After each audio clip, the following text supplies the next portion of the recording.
3, 2, 1. Madam Speaker, ladies and gentlemen, the previous speaker says it's just one life.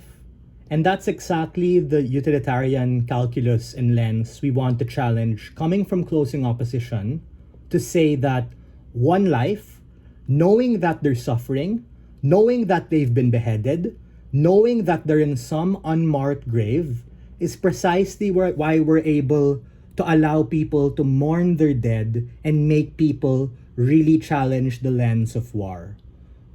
A lot of what our opening told you are largely trying to have their cake and eat it too, wherein they say, we can go to war if we have to, we can pull out of war if we don't want to. But our path to victory coming from closing opposition is simple.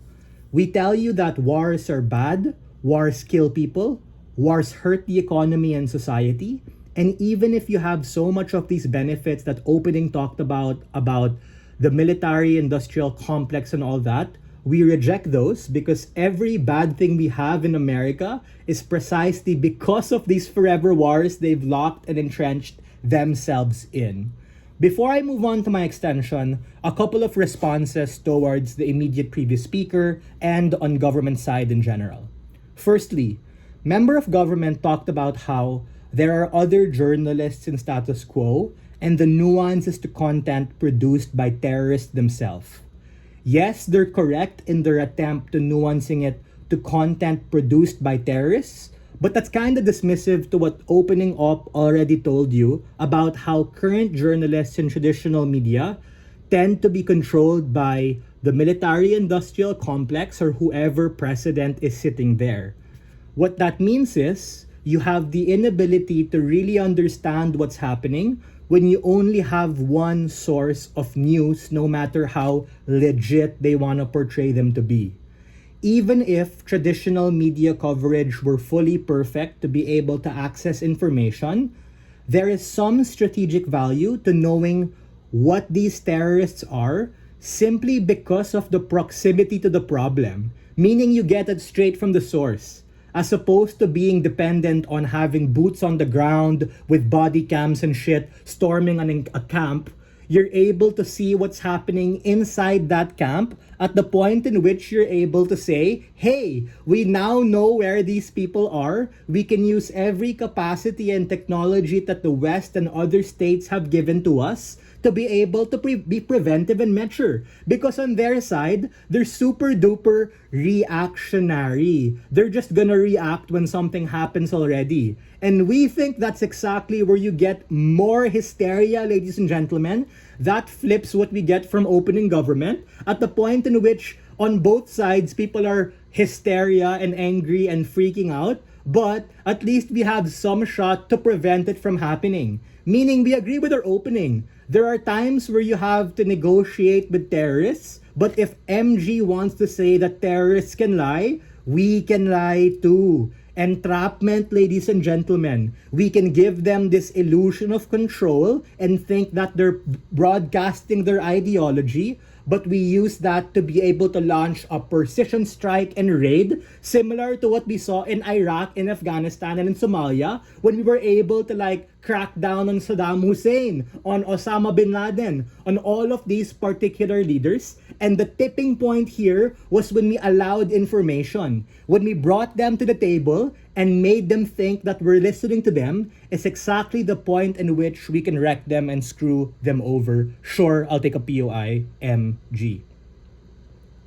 The information that was used to attack these terrorist leaders did not come from broadcasts produced by terrorists themselves, but instead through the careful research made by the American government. Yeah, that's why it took so long to be able to do that. Had we had more proximate access to information, then we could have known where they were earlier, because when we listen to these people and make them think like they're important, is exactly where we can spin the narrative and be able to assassinate them, be able to crack down on them.